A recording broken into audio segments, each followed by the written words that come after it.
Alright, I know this episode review is long overdue, but before it starts, I want to address something that's important. First off, I'm happy and relieved to announce that Keyframe has received the donation she needs, but that's only the first step. She's still living in that horrible household, so until further notice, I'd like you to continue supporting Keyframe. Keep on wishing her good luck, whether it's on her DeviantArt page or on that Google Doc letter that people have been sharing. Just let her know that we're on her side, and we will continue to wish her the best for her until this is all over. Now, without further ado, this is my review of The Lost Treasure of Griffonstone.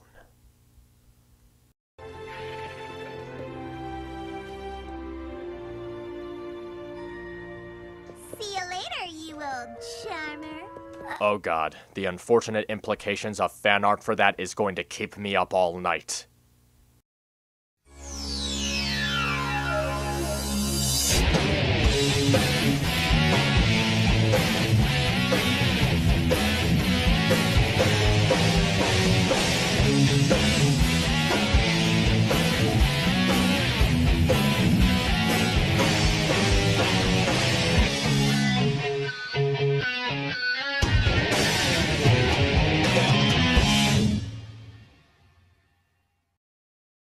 One thing that a lot of people love about this show is its world building, and why not? The universe of this show is a rather interesting one and people want to see it expanded upon, whether it's with a new species, new location, or expanding lore on species and locations that have already been established. And with this episode, we get a helping of both. Pinkie Pie and Rainbow Dash are summoned to the map which wants them to travel to Griffonstone, the heart of the Griffon Kingdom. They're told about how majestic and beautiful it is, only to find out that, well, it's a piece of crap.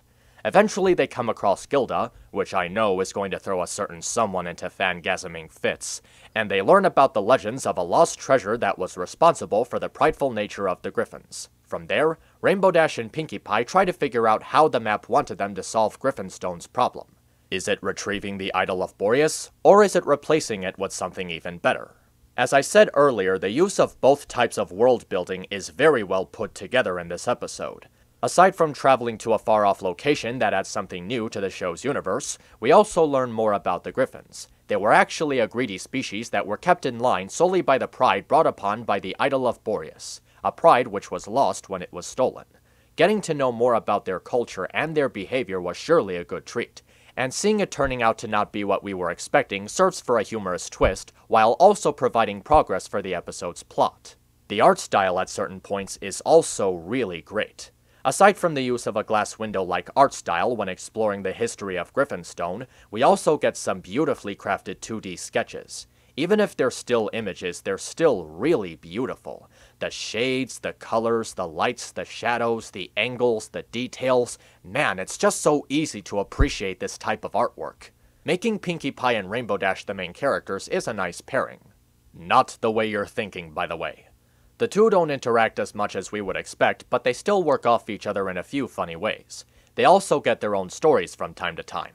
Rainbow Dash, being pessimistic towards Griffons because of her history with Gilda, is convinced that the only way to restore Griffonstone's pride is to retrieve the lost treasure. Meanwhile, Pinkie is being her goofy, absent-minded self who tries to help Gilda with the town's friendship problem with baked goods. With this being somewhat of a Pinkie Pie episode, naturally there's going to be some good humor.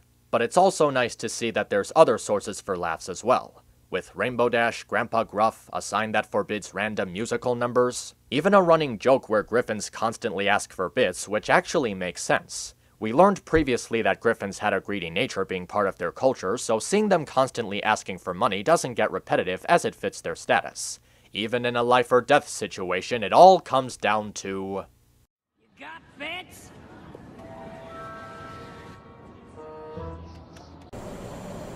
Inconsiderate bitch! Finally, Gilda is surprisingly a much more likable character in this episode. I know a lot of people have complained about Gilda just being a generic bully in Griffon the Brush-Off, and I'd be lying if I said I didn't agree with them. But here, she's not necessarily being a bully to anyone, she's just being a jerk, stubborn and completely unsociable.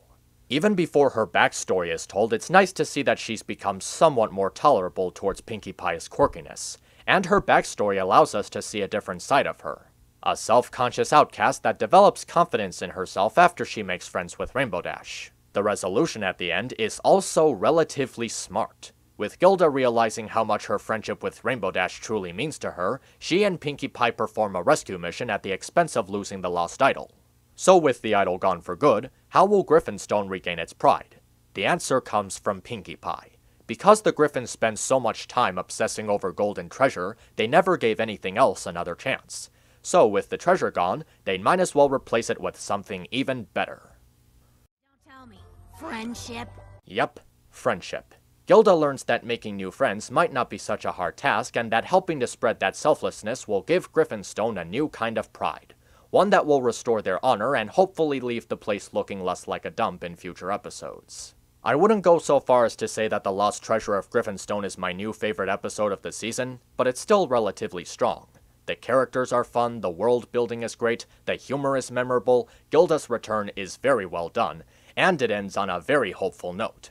It's a fun episode that I look forward to seeing again sometime soon. MisAnthro Pony, over and out. Come on, let's go home and see how Gummy did with Granny Pie's